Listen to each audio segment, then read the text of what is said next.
Vamos à entrevista coletiva do técnico Fernando Diniz. Não será corte, será uma vez só. E vamos dar nossa visão sobre a polêmica. Foi pênalti, não foi? Já que o Fernando Diniz critica o Anderson Noronco, também elogia Jair e Barros, tudo isso já. Salve, salve, galera do Vascão, mais um pós-jogo para o Vasco, o antigo nome do canal Vasco Velocidade, na verdade é o canal Thiago Tocha. E antes de mais nada, peço que vocês curtem, compartilhem, comentem, espalhem para geral, porque aqui a galera tem moral, aqui todos TVs. Bom, vamos ao único tempo da entrevista coletiva de ontem, lá em São Januário, após empate 1-1 com o Botafogo.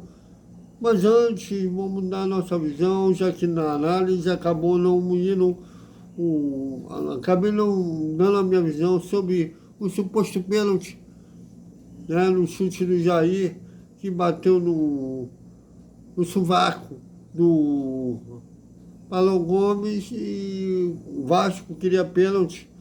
E o Anderson Noronco não, para ele bateu na barriga e o VAR não chamou. Bom, vamos lá.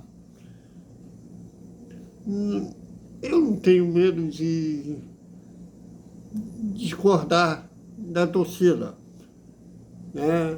Às vezes a opinião se exerce, eu acho que faz parte da democracia, mas na regra fria não é mesmo pênalti, porque pelo menos na imagem que eu vi na TV, que um braço está colado, ele levantou a bola, bateu no sovaco. Não foi necessariamente na mão. Um lance que seria, a posição do braço seria natural. Então, eu acho que na análise fria não acertou. Porém, a falta de critério é gritante. Porque num jogo de Caxias do Sul, que vocês vão ver o Fernando Diniz falar sobre isso, o lance foi similar do Lucas Pinto, e o árbitro deu pênalti.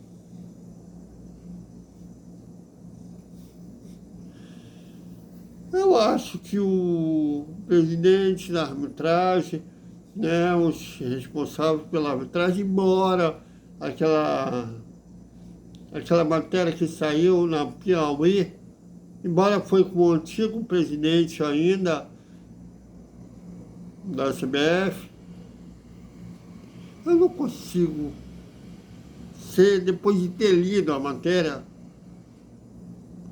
cobrar mais do árbitro, já que, pelo visto, a prioridade da CBF não é essa. Já que a prioridade deles, pelo jeito, é mancar o presidente da federação lá de Roraima. O atual presidente, inclusive, é filho do presidente da federação de Roraima, comanda mais de 40 anos a federação de Roraima. Também presidente da Federação de Sergipe, sabe? E os árbitros, quando tinha alguma coisa para a CBF bancar, faz online, não tem dinheiro. Então fica complicado em exigir, já que o material humano que a CBF deveria expor para eles também não tem. E fora aquilo que eu sempre cobro, deveria o Congresso Nacional já aprovar que a profissão de árbitro de futebol, eles respirassem 24 horas disso, porque eles hoje, um arquiteto, outro engenheiro, não vivem puramente disso. Uns são professores, têm que dar aula em mais de 3, 4 escolas, e fisicamente não se preparam porque não respira isso. Ali, tem esses fatores que complicam a vida do árbitro, que é xingado, ofendido, com diversas torcidas, e piora quando a CBF não tem dinheiro para melhorar a arbitragem, tem dinheiro para outras coisas.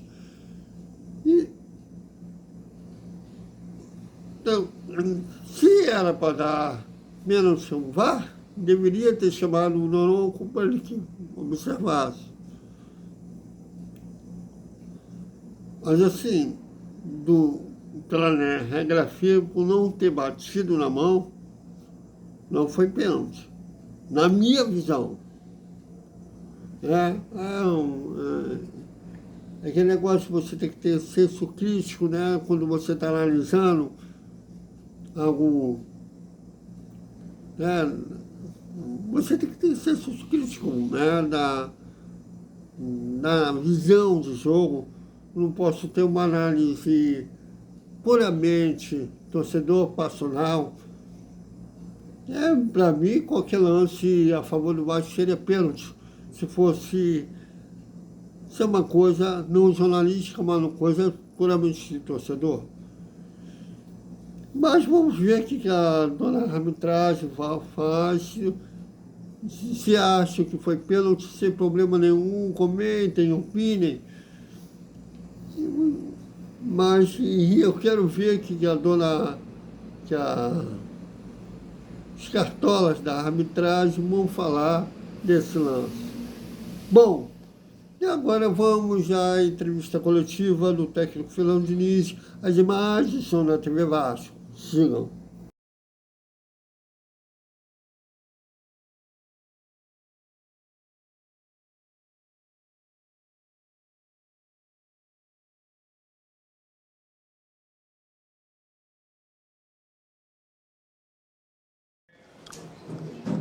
Boa noite, Diniz, aqui na sua direita. Jonathan, esse canal BTB Esportes. Queria que você analisasse a arbitragem do Anderson Daronco pelo pênalti não marcado. Se você pudesse falar um pouquinho também do Carlos Cuesta, reforço que acabou de fechar. Obrigado. Primeiramente, boa noite. Eu vi a imagem, eu achei um pênalti muito fácil de ser marcado, tão fácil de ser marcado quanto o do Piton. Foi muito parecido o lance. Mão aberta, o braço levantado. Eu não vi, não entendo. Não dá para... São critérios muito diferentes do futebol brasileiro. Né? Isso que irrita muito. Assim como da cera, a gente vai jogar agora, o Hugo Souza fez cera, o Everson fez cera. O único jogador que foi expulso na história, igual o comentarista da Globo falou, que eu falei que o cara não era médico, ele falou que mas não é trouxa. Mas todo mundo é trouxa agora, porque o único cara que não é trouxa foi o Flávio, que expulsou o Léo Jardim. O resto tudo é trouxa, desde quando eu comecei a jogar. Tem trouxa a vida inteira, mas naquele jogo específico do Inter, teve um juiz que não foi trouxa. O resto todo mundo é trouxa. Então essa falta de critério que tem, que irrita muito. Se não foi pênalti hoje, não pode ser pênalti do Piton. O do Piton ainda foi um cruzamento, hoje foi um chute na direção do gol. Em relação ao Carlos Cuesta, é um jogador que a gente tinha indicado, estava esperando, foi muito bem avaliado por todo mundo, por todo o departamento.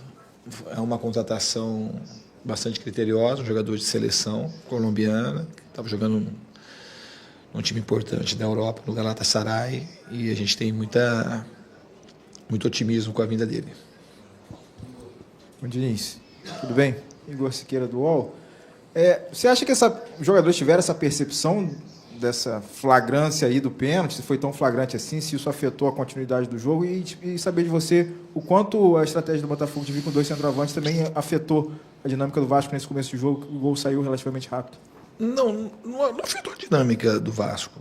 Em relação ao pênalti, eu posso falar para você, assim, para mim foi um pênalti claro, não sei para você, mas para mim a ótica foi um pênalti fácil de ser marcado. Qual que é a diferença desse pênalti? Você acha que foi pênalti do Piton lá em Caxias? Você acha que foi pênalti? Mas desse você acha que não foi pênalti? Isso eu fiquei na dúvida. Daria para marcar, daria para não marcar. Então, do Piton, também teria que ter dúvida, mas assim, a gente só tem dúvida contra o Vasco. Em relação A tua outra pergunta qual que foi? Da dupla de centroavante do Botafogo. Eu não acho, não, a gente não teve problema, muito pelo contrário. Eu acho que o Freitas e o Moura levaram vantagem praticamente todos os lances no jogo. Teve uma cabeçada no começo, é uma estratégia que a gente não esperava, mas a gente, se eu fosse fazer, e o gol foi um gol que teve muito mérito do Botafogo. O cara fez um gol de cabeça praticamente na entrada da área. Muito rara felicidade do cruzamento e do cabeceio do Cabral. A gente poderia ali, se eu fosse fazer uma coisa totalmente diferente do Corinthians.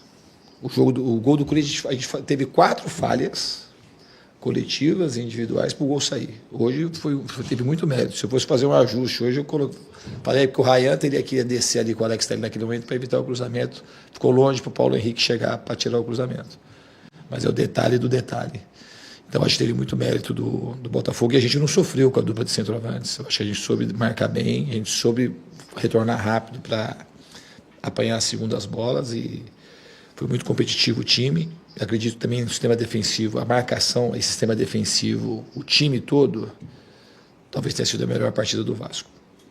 Diniz, você gostou da dupla Jair e Barros? Eu estou te perguntando porque o Jair foi escolhido por nós o melhor em campo e o Barros saiu aplaudido pela torcida do primeiro jogo, assim que ele começa desde o início. O que você achou dos dois? Eu gostei dos dois. Achei que o Jair foi com muita justiça o melhor em campo. É um prêmio pela pessoa que o Jair é. Todo mundo sabe, quando eu cheguei aqui, meu jogador estava muito questionado, aquela coisa de sair. Eu sempre gostei do Jair. Tentei levar ele para o São Paulo e para o Fluminense. E ele é um trabalhador assim, exemplar. E ele merecia um momento como esse, de ser enaltecido pela torcida e de fazer um gol muito importante. E o garoto jogou muito bem. Esse menino acho que tem um futuro brilhante pela frente. Eu conhecia ele, eu ia subir o Barros quando estava aqui na primeira vez, em 2021, e ele era 4 anos mais novo. Então, ele era do Sub-17, era a turma dele, do Andrei Santos, Marlon Gomes. Ele estava numa lista que possivelmente subiria se eu permanecesse no Vasco para 2022. Ele era muito jovem, mas já era promissor. E quando teve a chance dele voltar, para mim foi assim uma alegria muito grande, saber que ele estava bem no América. E desde quando ele chegou, ele tem mostrado muita competência nos treinamentos, que o credenciou e passou confiança para iniciar a partida de hoje. E jogou muito bem. Diniz, boa noite. Sérgio Quim, de canal Atenção Vascaínos. Você já falou anteriormente que em alguns jogos o Vasco iniciava, tanto o primeiro quanto o segundo tempo, não 100%, com a rotação 100%, um pouco desligado. Hoje, no primeiro tempo, antes do gol do Botafogo, o Vasco estava tentando propor o jogo e, principalmente no segundo tempo, o Vasco voltou muito bem, tendo várias oportunidades, bola na trave, boas defesas do goleiro John e o lance do pênalti, que eu concordo que foi um pênalti marcável. O que houve no intervalo, a conversa com os jogadores no intervalo, para o Vasco mudar tanto de postura? Porque o Vasco não terminou tão bem o primeiro tempo, mas voltou no segundo tempo 200%. O que foi falado nesse vestiário para mudar a postura do time? Obrigado. Eu achei que o time estava bem no primeiro tempo já. Acho que o time precisava ficar um pouco mais... O que eu pedi foi para eles jogarem um pouco mais soltos, estava um pouco travado, assim, talvez pelos resultados recentes. A gente estava marcando muito bem, mas com a bola faltava um pouco de encantamento, um pouco de brilho, e aí eu acho que o time teve mais brilho, e alguns jogadores entraram mais no jogo, a gente começou a criar chances em série. O Puma também hoje na parte defensiva entrou muito bem, colaborou para esse momento do time, e ali eu acho que era o momento que a gente teve para poder conseguir um resultado de vitória, que depois dos 20, 25 o Coutinho começou a cansar, o Ryan também. E nas trocas o jogo ficou um pouco mais moroso, a gente perdeu um pouco de agressividade na marcação e aí encaminhou para o empate. Boa noite, Diniz. Cauê Rodrigues, do Corinthians 1927. Queria que você falasse sobre 2 reforços. O Cauã Barros, que hoje jogou muito bem, você inclusive elogiou. Queria saber essa relação que você teve na volta dele, se você teve relação direta, se foi um pedido seu. E sobre o Matheus França, que vem do Crystal Palace, a torcida ainda não sabe qual posição que você pretende utilizá-lo. Gostaria de ouvir sobre o Cauã, essa relação, e qual posição que você pretende utilizar o Matheus França. Obrigado. Em relação ao Cauã Barros, eu participei ativamente da volta dele. Tá? E como eu disse, estou muito feliz que ele voltou e hoje só confirmou as expectativas que a gente tinha sobre ele. Em relação ao Matheus França, é um jogador que eu gosto muito. Acabei jogando contra o Matheus em 2023 algumas vezes. Peguei o momento que ele foi titular do Flamengo na maioria dos jogos com o Vitor Pereira na época. E ele é um jogador muito dinâmico. Ele pode jogar em qualquer posição da frente, até de camisa 8. Eu vejo o Matheus assim, um jogador muito polivalente. Tem recursos para jogar de ponta, para jogar de 10, para jogar de 8, para jogar de falso 9. Então ele é e essa polivalência que eu vejo nele também contribuiu para que eu quisesse trazê-lo. Fernando Diniz, meu nome é Pedro Ramos da Sintonia Esportiva. Eu queria trazer duas críticas ao seu goleiro Léo Jardim, uma da torcida e uma de outro jornalista, que é no caso o Lucas Pedrosa, comentou sobre uma falha do Léo Jardim hoje no gol do Botafogo, se você considera que o seu goleiro falhou, e uma que eu ouvi bastante a torcida não só na noite de hoje, mas também no domingo, sobre o Léo Jardim não sair com uma eficiência tão grande do gol. A torcida, por exemplo, quando a bola é alçada na área, já fica apreensiva, já fica reclamando, até no meu ouvido, quando eu fico na social ouvindo o jogo, participando do jogo, acompanhando a partida. Então eu queria trazer essas duas críticas para você, saber se você concorda com elas e se essa não saída do Léo Jardim do gol é talvez um pedido seu por estilo de jogo, alguma carência que o seu goleiro tem que você tenha identificado também. Obrigado. Não, eu não concordo que ele falhou no gol e também não vejo o Léo um goleiro que, desde que eu cheguei aqui, não tenha saído do gol. Pelo contrário, ele tem sido estimulado a sair cada vez mais, não só com as mãos, mas jogar um pouco mais adiantado. Eu acho que ele tem feito jogos muito bons. Eu não vejo falha no Léo no gol e também não acho que ele é um goleiro que não tem saído para contribuir quando é possível ele evitar sair em alguns cruzamentos. Olá, Diniz. Boa noite. Danilo do Expresso 1923.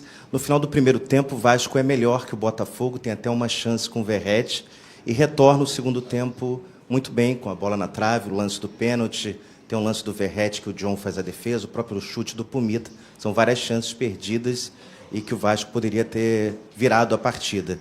A partir dos 15, 20 minutos, como você destacou bem, Coutinho e Nuno começam a cansar e você opta pela mudança, entrada de DVD, David e o Andrés Gomes.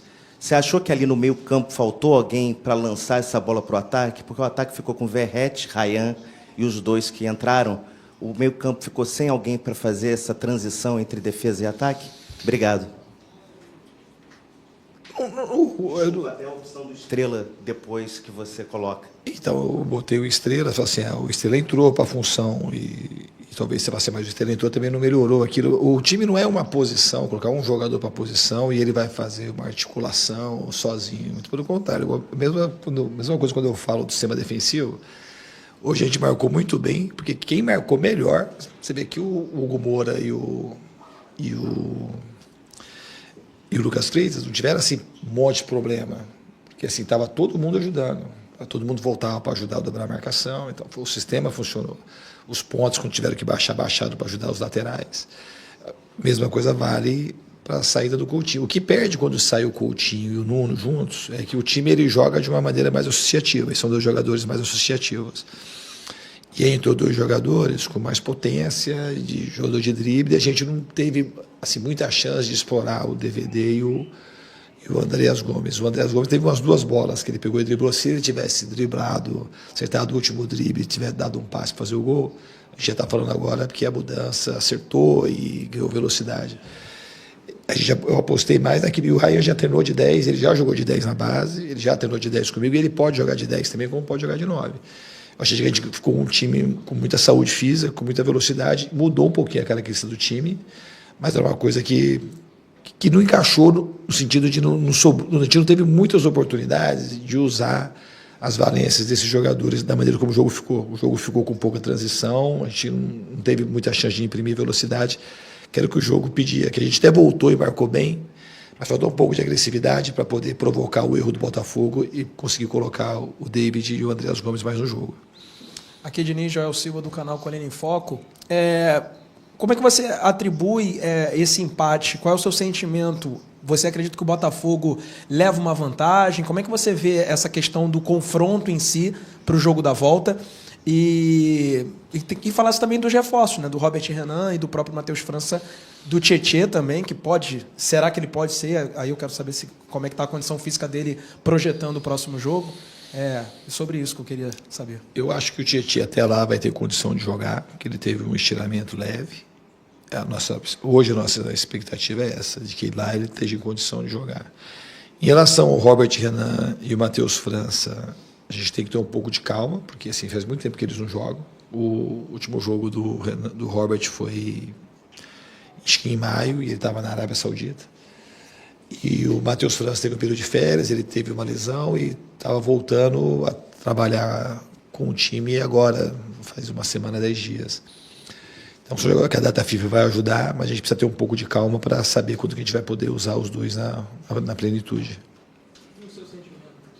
O sentimento que eu acho que a gente teve as melhores chances, que a gente podia ter vencido a partida, e o jogo está aberto. Obviamente que o Botafogo jogar em casa, a gente não conseguiu fazer valer o fator casa para ter uma vitória. E o Botafogo vai ter assim a vantagem de jogar o jogo da volta agora com o resultado de empate no Newton Santos. Mas não é uma coisa determinante, é uma vantagem que, se fosse ao contrário, também nós teríamos. É uma vantagem, mas não é isso que vai determinar quem vai passar. Acho que essa vaga está totalmente aberta. Boa noite, Diniz, Jonathan, canal Mário Coelho e John Vascaíno. O Vasco apresentou uma melhora dentro de campo, né, em vista aos 2 últimos jogos. A torcida esperava a vitória, mas infelizmente não aconteceu. Aqui você atribui a melhora da equipe dentro de campo e qual é a expectativa para o jogo de volta que acontece no Newton Santos? Dos últimos 2 jogos teve uma mudança completa na postura do time, em tudo. O time muito mais aguerrido, muito mais combativo, muito mais solidário, jogando muito mais próximo, com muito mais concentração no que diz respeito ao plano de jogo e à parte tática. E a gente hoje faltou ganhar o jogo, que é um jogo difícil. A gente jogou contra um time muito forte, muito bem treinado, com muitas boas peças de reposição. Então teve um jogo que eu fiquei contente com o desempenho do time. Por resultado, não. O empate não é um resultado que me agradou no jogo de hoje. Mas, assim, a postura do time eu gostei muito. E projetando, como eu já tinha respondido anteriormente, projetando o jogo de lá, acho que vai ser um jogo duro, o jogo está em aberto. A gente tem 15 dias, os 2 times aí têm 15 dias para poder se preparar para essa partida decisiva. Boa noite, Diniz. Pedro Cobalé do Lance. A minha pergunta é com relação ao PH. Ele sentiu algumas vezes no primeiro tempo, ele ficou de fora do jogo do Juventude para uma indisposição.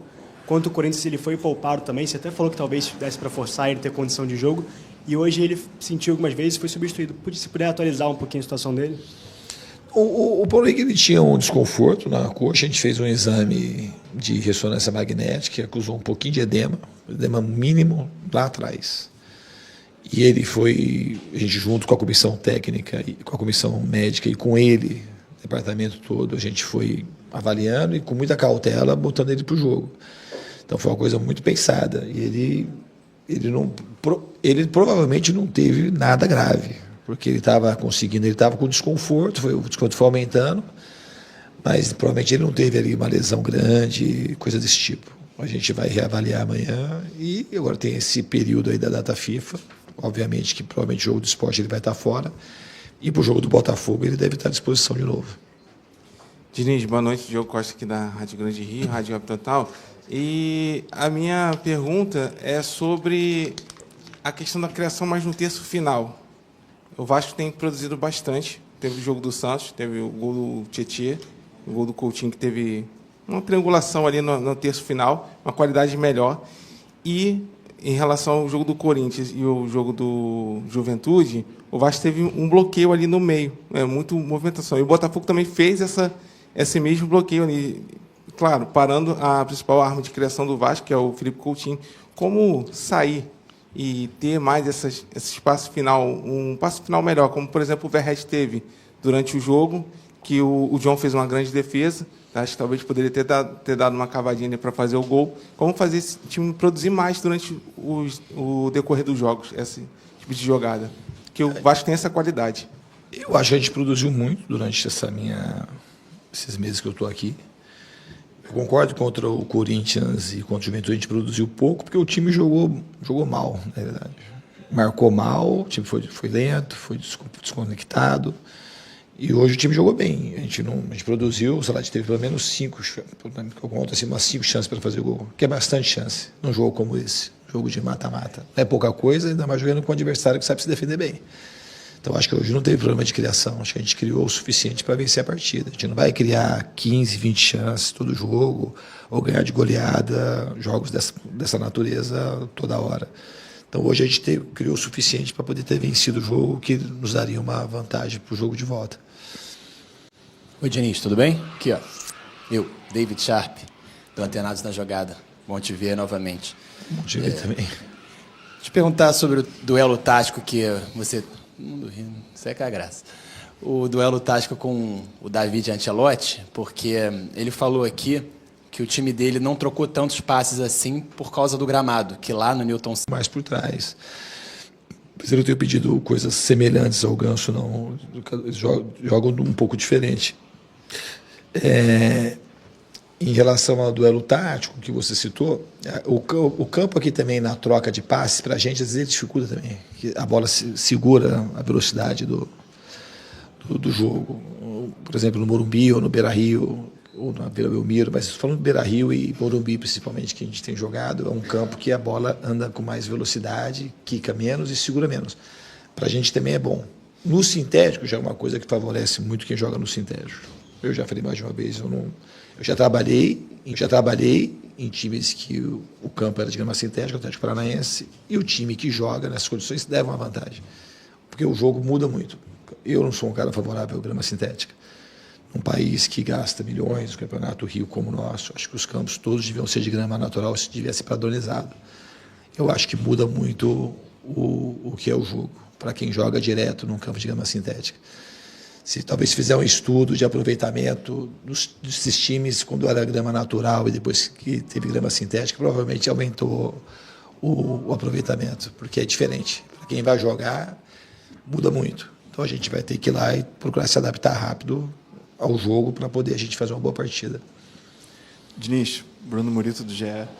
Eu queria te perguntar um pouco mais agora sobre o seu papel fora de campo. A gente teve recentemente a coletiva do Robert Renan e do Andrés Gomes também. A gente tem a apuração que você foi muito importante na participação, na contratação agora do Cuesta e também do Matheus França. Queria que você falasse para você ver como o jogador falou, ou como o Robert Renan, por exemplo, falou de você, falando que você ligou 24 horas por dia para ele, que ele já tinha muita vontade de treinar com você. E dentro desse assunto de mercado ainda, se o Vasco ainda busca a contratação de mais um zagueiro, a gente sabe também que o Vasco negociou com o Nathan Silva agora, o Vasco busca uma contratação de mais um zagueiro além do Cuesta, que está chegando? Obrigado. Não, acho que provavelmente não está fechado, mas eu acho que não sei se o Vasco vai ter mais contratações para frente. Eu me envolvi em todas as contratações, falando com os jogadores. Contratar sempre é difícil, não é fácil acertar a contratação, principalmente com pouco recurso financeiro, já falei isso mais de uma vez. Esses jogadores foram monitorados e por todo o departamento. Eu não sou um treinador de ficar indicando muito jogador, tenho calma, porque a chance de você errar quando você quer trazer só para, às vezes, para você dar uma satisfação para fora, para o torcedor, você acaba cometendo erros que depois você não consegue corrigir.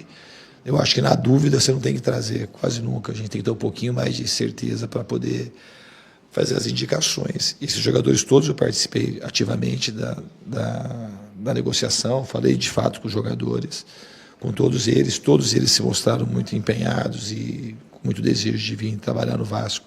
E a gente confia que eles vão nos ajudar muito. Boa noite, Diniz. Gabriel Rodrigues aqui da Trivela. O Vasco acertou com o Robert Renan e agora está chegando o Cuesta também. Eu queria perguntar sobre a situação do Hugo Moura. Como você vê ele nesse momento agora que ele fez um número considerável de jogos na zaga? Se você considera que ele vai continuar como opção para a zaga ou se ele volta a disputar a posição como volante? Como você vê a situação dele agora nesse time do Vasco e no elenco também? Eu acho que o Hugo, eu acho que o Hugo como zagueiro, se a gente for avaliar, às vezes que eu considero uma coisa que não é uma coisa, não sei se é a melhor palavra, vou usar a palavra justa, mas não sei se é a palavra justa no sentido de ser ajustado, né?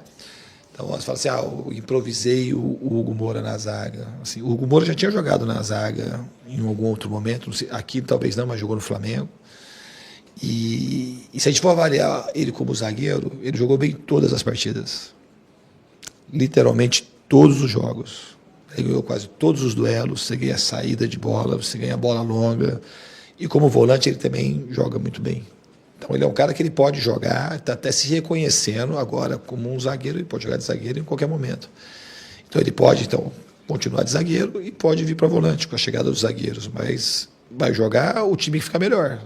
Se ficar melhor com ele na zaga e do jeito que está, com outro volante, com o Tietê, com o Barros, com o Jair, assim será. Então, assim, ele não é um jogador que ele está improvisado.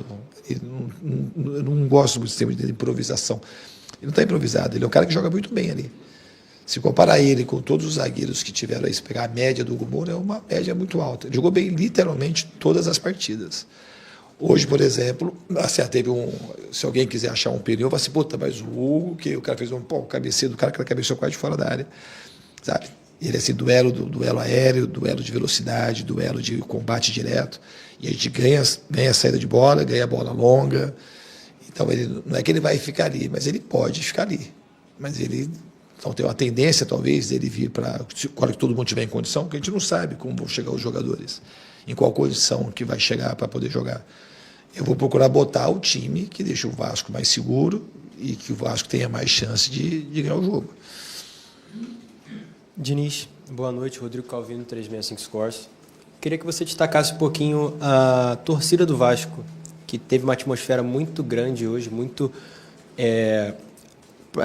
positiva, né, com o time e, assim, virou a chavinha de brasileiro para a Copa do Brasil. Eu queria que você, além de tudo, fizesse um convite para isso continuar para o Brasileirão, que o time não vive um bom momento, que você fale um pouquinho sobre essa expectativa da torcida por causa da boa atuação, porque, claro, a torcida só teve uma boa atuação na arquibancada porque o time correspondeu em campo. Eu acho que não teve uma mudança de chave por causa da Copa do Brasil. A gente pode falar que teve uma mudança de chave do Santos para o Juventude, uma mudança ao contrário. O time, a torcida, o que a gente tem que aprender, a gente tem que ser consistente como a torcida é. O time não pode, que é o que falta hoje para o Vasco. O que é que falta hoje para o Vasco? Ter mais consistência. Um tempinho atrás era consistência de desempenho com resultado. Aí teve aquela partida brilhante, resultado brilhante contra o Santos. Muito fora da curva. Aí a gente depois teve 2 partidas também abaixo da média. E a torcida do Vasco ela é quase que perene. Ela é constante, ela é vibrante, ela tem desejo. E a gente tem que ser, eu acho que aprender com a torcida a ter essa consistência. Boa noite, Diniz. Alex Vilar, Rádio Bate-Fundo Esportivo. Bom, você falou um pouquinho sobre isso, mas queria que você entrasse um pouco mais a fundo. Aqui na coletiva também, o David Ancelotti chamou aqui o ambiente de ambiente hostil para o jogo, né? E falou um pouco sobre a dificuldade de jogar fora de casa. Queria saber de você como decidir fora de casa acaba sendo uma desvantagem, até porque, enfim, é um gramado diferente, como você também citou, é fora de casa. O quanto você escala que pode ser uma desvantagem decidir um duelo tão importante fora de casa? Uma desvantagem sempre tem, porque jogar dentro da sua casa é um fator importante, mas ele não é determinante, ele é importante. Então a gente sabe que jogar no Newton Santos vai ter a torcida do Botafogo que vai incentivar o time, como a nossa incentivou, e tem a questão do gramado que a gente tem que procurar se adaptar rápido. A gente já jogou lá algumas vezes, o Vasco já jogou lá, mas eu repito, é diferente jogar em gramado de grama sintética. Obrigado, Diniz.